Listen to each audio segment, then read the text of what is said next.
Hello everyone. Today we will start with a new subsection of Topic 2, 2.8, Supporting Procedures in Computer Hardware. You are encouraged to read the corresponding material with the same index of your textbook in order to get better understanding of the material delivered in today's class. In order to understand how to implement the procedure in the assembly language perspective or the machine language level, it is necessary to understand the term procedure first. These slides give the definition of the procedure, this concept. Procedure can be considered as a stored subroutine that performs a specific task based on the given parameters or arguments.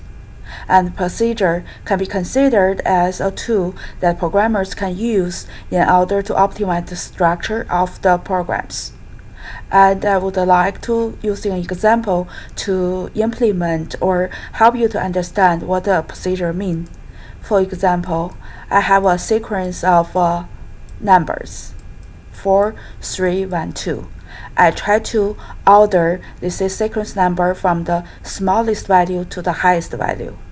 I believe if you come from computer science, you know that is one very typical algorithm, which is sort. And in order to implement the sort, there is a different type of algorithms. However, no matter what the type of algorithm, they always used one functionality, what they call the swamp. What means a swamp? Means using different algorithm, I potentially always identify a pair of the numbers within this sequence. And then I try to compare the one in the previous position and the number in the later position. If the one in the earlier position is larger than the one in the later position, for example here 3 is larger than 1, then I will switch the position of these two numbers, and this switch is called the swamp. And in order to implement this sort, these main operations, I will from time to time need to using this swamp, this subroutine. So there will be two ways to realize it. The one way is every time I need this swamp, this functionality, I will implement all the individual operation belonging to this subfunction in the main sequence. In other words, for example, if there are 3 operations required in order to finish this functionality swamp, every time in the main sequence of operations that I need this functionality, I will embed these 3 operations in the necessary location. And the next time when need the swamp, this functionality in the main sequence operation, I will embed these 3 operations in the appropriate location again. So this is one way to realize the main sequence of operations. Another way is instead of embed the individual operations within swamp, every time when I need this functionality, I only embed this swamp label. So for example, if I using swamp, this letter to represent the label of this sub procedure or subroutine swamp, then every time the main sequence operation needs this functionality, I just need to call this label. And then this label will help me to jump to this subroutine. And when the subroutine finished, I will return the appropriate value to the appropriate location, and then I will continue with the main procedure. And the next time when the main procedure or say main routine needs this swamp functionality again, I will call this label again, and this label will help to lead me to this subroutine swamp. And after the swamp finished, I will return the value to the proper location and continue with the main operations. So compare with these two methods. One is embedded the detail operation in this subroutine. Another is only embed the label of this subroutine. The second method, obviously the second method is much more advanced compared to the first one from the perspective of the structure of the program. And this kind of idea actually is the motivation of the subroutine, or of using subroutine, or say the motivation of the definition of this procedure. So in order to implement that, the first thing I want to clarify is the label of this subroutine, or say the label of procedure. What means label? As I just mentioned, the label of a procedure help me to jump from the main sequence of procedure to the subroutine and jump to the first instruction of subroutine in order to finish them appropriately. And because of that, actually the label of the procedure is the label of the first instruction in this procedure. For example, if the first instruction in SWAMP has a label L, then in the main operation, instead of using SWAMP, I will using L, which is the label of the first instruction of the subroutine. As long as I can somehow jump to this label, I will jump to the first instruction of the subroutine. I will begin to implement this subroutine. Okay, so after I finish the subroutine, I will jump back to the main operation. So now you're supposed to be able to understand the term of procedure, which is equivalent to subroutine. Second, the motivation of the procedure, which is to optimizing the structure of the main operation. The third, what means the label of the subroutine, or what is label of procedure?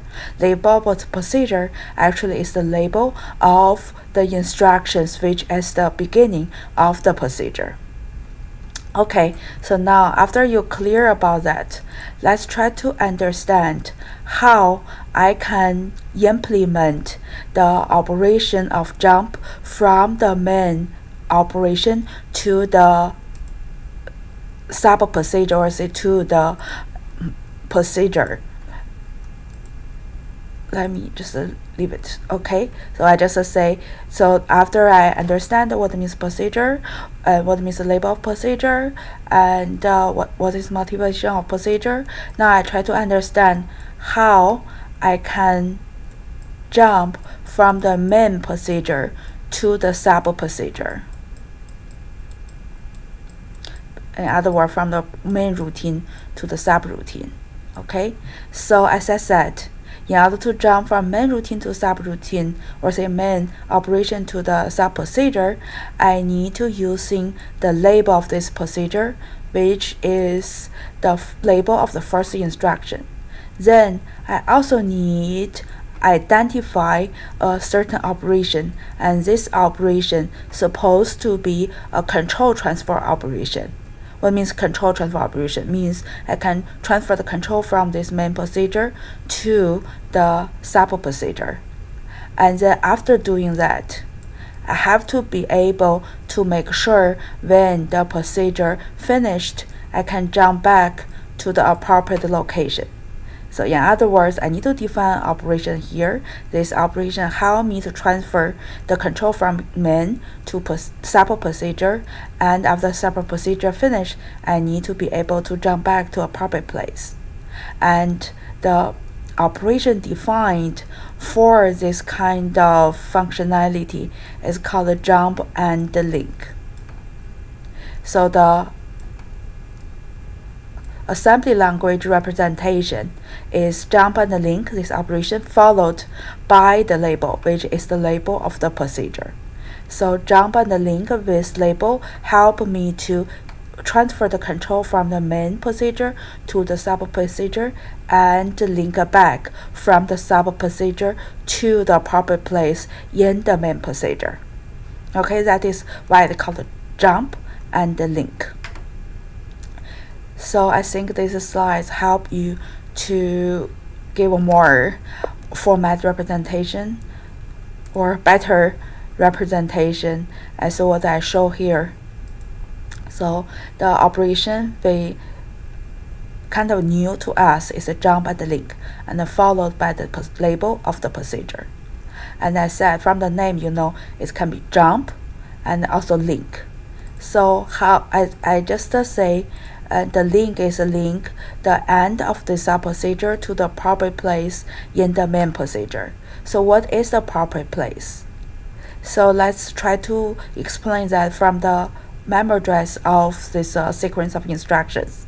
If I assume the current implemented instruction, which is jump and the link, has the memory address stored in PC, I want to ask where you should link. Let me rephrase it. I want to ask when the sub procedure finished, it should jump back to where? Whether it will jump back to PC or jump back some instructions around the PC. I want you to pause here and think a little bit by yourself and then continue with the video.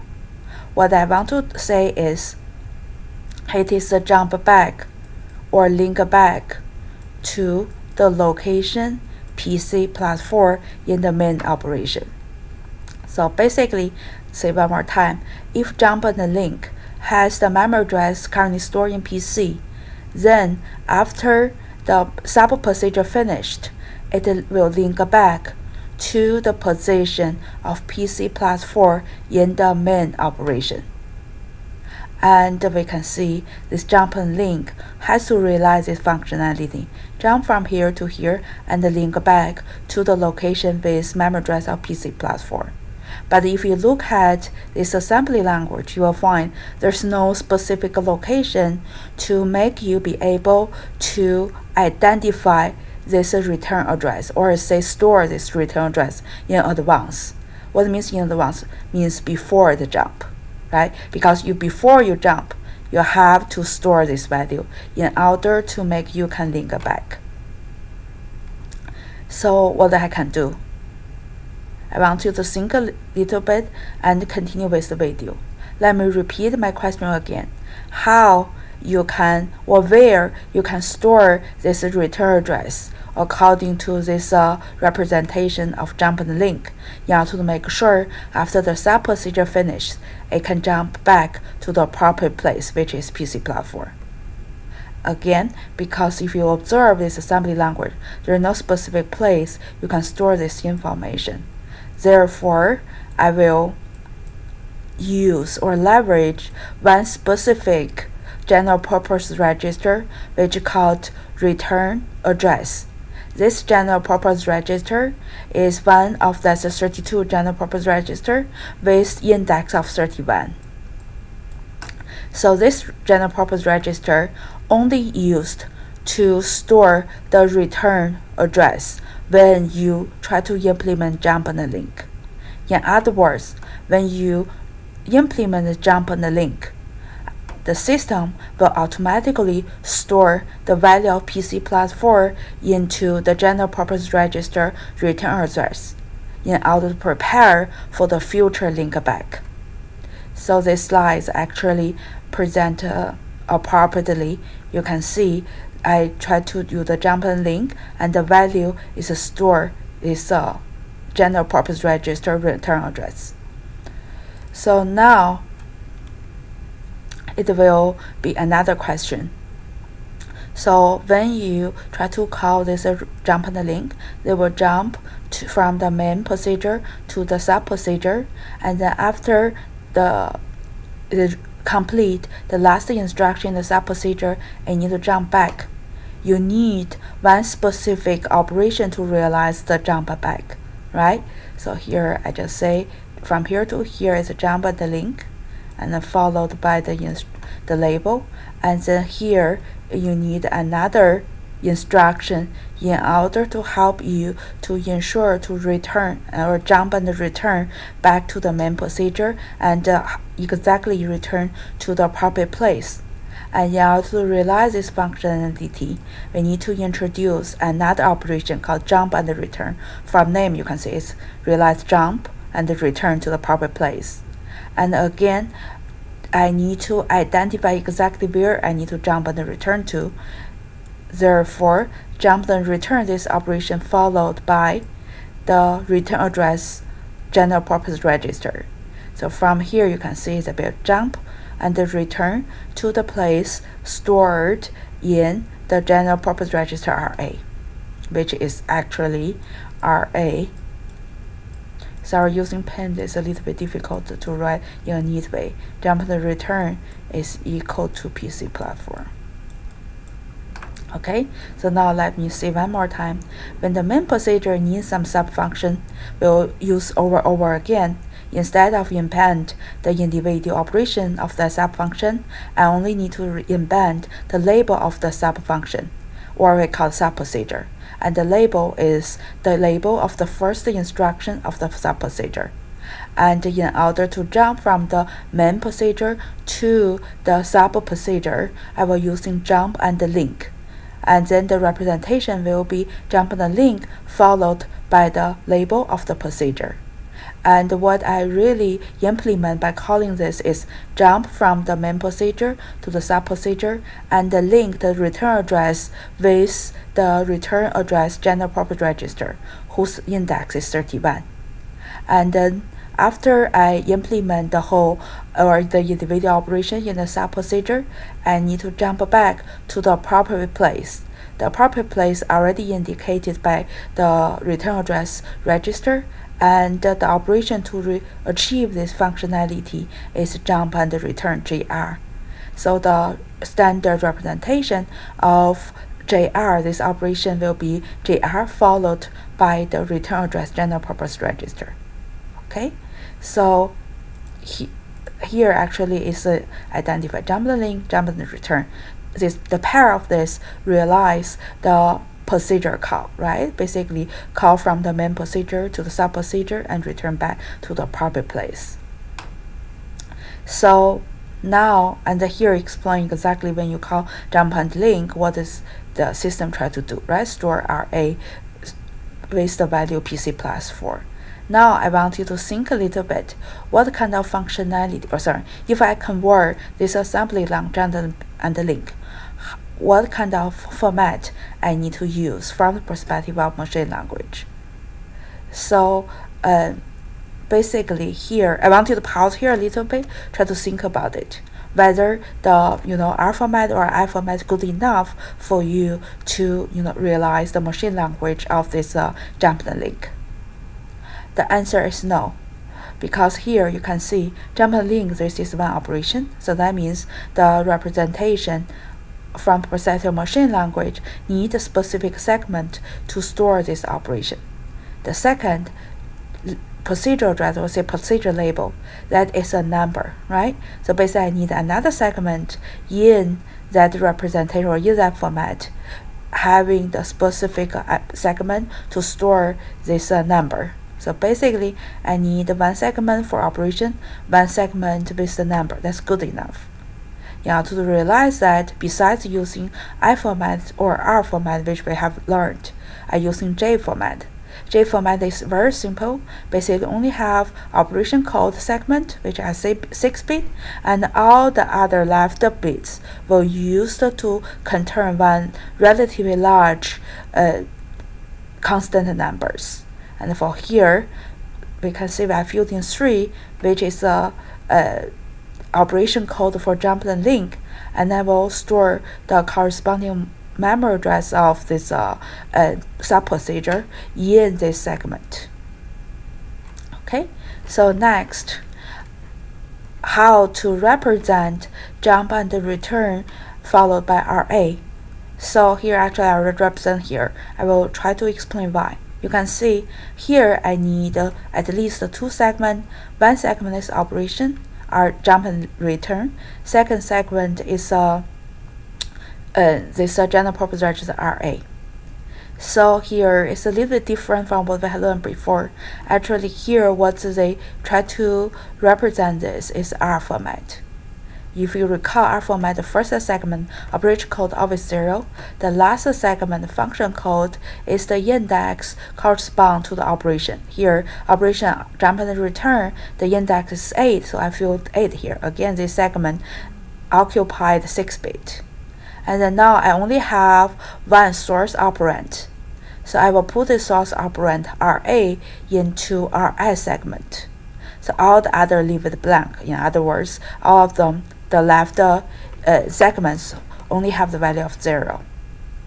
So I think this is although it's kind of different from our format what we have learned before, like an arithmetic operation or logic operation, but here has the enough reason to using R format instead of I format, J format. The main reason there's no constant, right? So that's why I'm using R format, sorry. So here, in order to understand in more detail about procedure call, I need to introduce certain terms. First, caller. Caller actually represent the main procedure. Basically, it's the procedure try to call the other procedure, right? So if your main procedure is here, and then I will try to call another sub procedure after that will return. So this main procedure is called caller, and this sub procedure called callee. And in order to implement that, sometimes I need before they do the call, they will give the certain parameter in order to make sure the sub procedure can finish. That parameter given from the main procedure to the sub procedure called the arguments. And after the sub procedure finish, sometimes you need to return some value, and that return value just called return value. And sometimes the procedure does not the main procedure does not include this kind of call for the sub procedure. Okay, if the main procedure does not call any sub procedure, this main procedure called the leave procedure. And if the procedure call the sub procedure, called the nested procedure. Okay, so in other words, if it doesn't have the call and it's a leave procedure, if it has the call other procedure, called nested procedure. Okay, so here I try to help you to understand how the step by step can be finished for a main procedure call a sub procedure. Okay, so let me just clean here. So we said main procedure called the caller, right? And then caller will using jump and link followed by the label of the sub instruction or subroutine, or the sub procedure to transfer the control from main procedure to the sub procedure, or transfer the control from the caller to callee. Okay, and then after callee finished, I will using jump and return followed by RA in order to return the control back from the callee to caller. But here you might has a little bit of question. As I just mentioned, sometimes in order to implement the callee appropriately, I need some parameter given from the caller. And again, most of the time when callee finished, I will return some value from the callee to caller in order to continue with the next step within the caller. But however, if you really observe the jump and the link and the jump and the return, you will find there's no any specific register or general purpose register have been identified in order to return the value given from caller to callee or the value returned from callee to caller. So what we can do? I want you to pause here to think a little bit. Actually, the answer is similar to some movie we saw, right? If there's a spy in the movie and they try to tell the person he tried to contact, where he put certain important message at, right? So I will not say, sometimes in order to avoid the release of the secret information, when the spy to talk with contact, they will say, my stuff is put in the place, right? They will not reveal what that place is in order to make sure the privacy is preserved. Okay, so here is a similar idea. So if you think here is is a spy and the contact, they will not tell the contact exactly where I put the argument explicitly. Instead, it will tell the contact, I store the information you need in some place, and you should know where that place is. Okay, so what in order to to understand exactly how they do, we need to know what exactly that place is. Actually, that place is the argument register, which is from A0 to A3. And A0 to A3 basically is for general purpose register, is only used for storing the argument.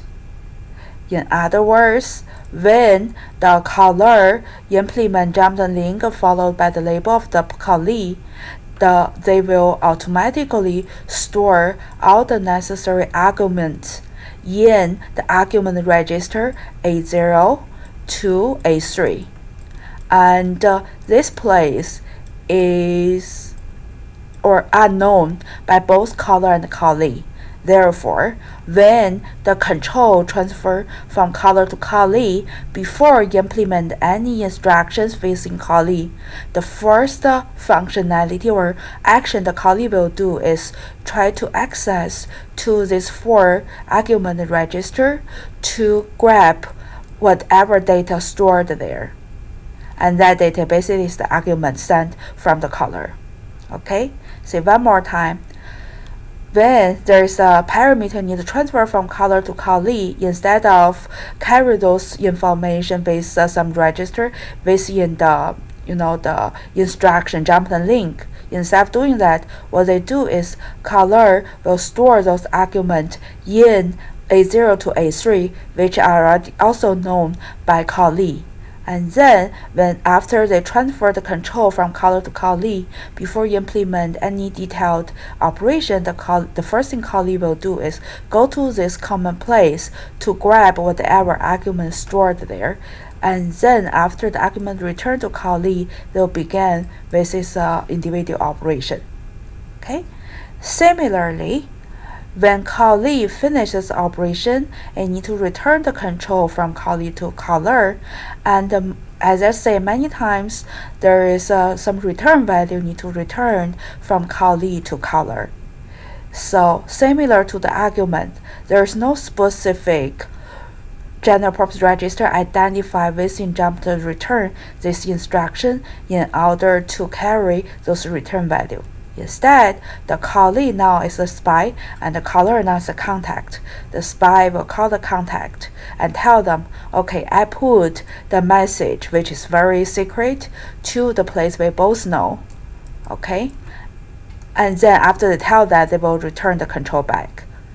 And then when the caller gets the control, before you implement any further operation, they'll first go to the common place, both known by both caller and callee, and grab whatever return value are stored there.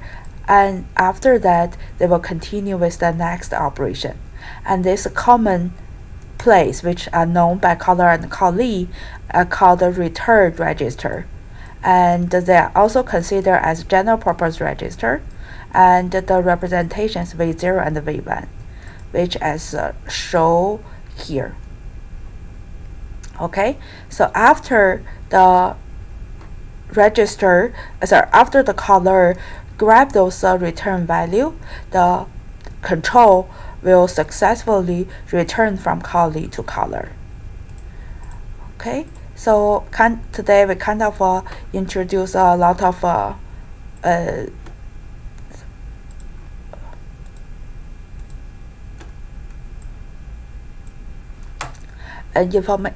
introduce a lot of information. So here I want to just make sure everything is clear. So basically, I introduce what means procedure, right? And the procedure is a subroutine which is used to realize a certain predetermined functionality. And to implement that subroutine, sometimes I need some argument. And after implement subroutine, I need to return some values. And the main part, which will call some sub-procedure, this main part called caller. And the sub-procedure, which being called by caller, is called callee. Okay, and I also introduce the operation required or defined to transfer control from caller to callee, and another operation defined to transfer control from callee to caller. This direction that instructional operation called jump and link. It will followed with the label of the callee. And what is the label of callee? The label of the callee is the label of the first instruction based in callee. And then after implement jump and link, there will two objectives will be realized. First, transfer the control from caller to callee. Second, will store the return address, which is PC plus 4, within the general purpose register return address register. And then another operation we introduce to transfer the control from callee to caller called the jump and return.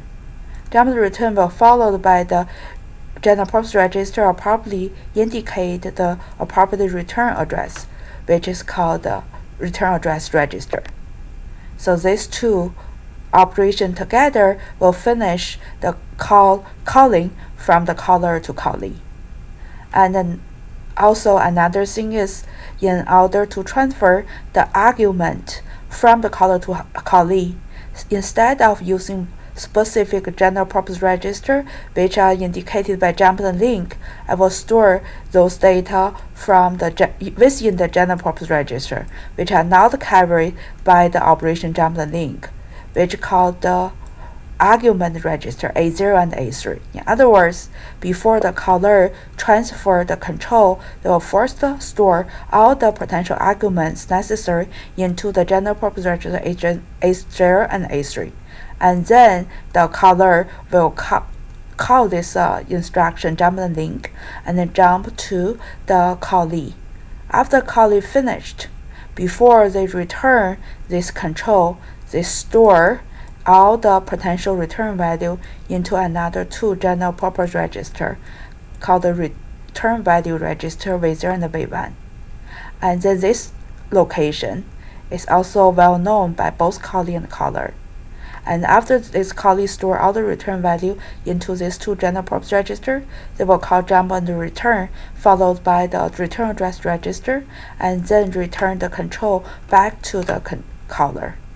Okay, so that is actually the main stuff we try to introduce today. And this diagram helps you to identify the individual steps in order to finish the procedure call. So the first basically is we need to place the arguments in A0 to A3 before the caller callee, and then the caller will begin to implement the control transfer from the caller to callee by using jump and link followed by the label X.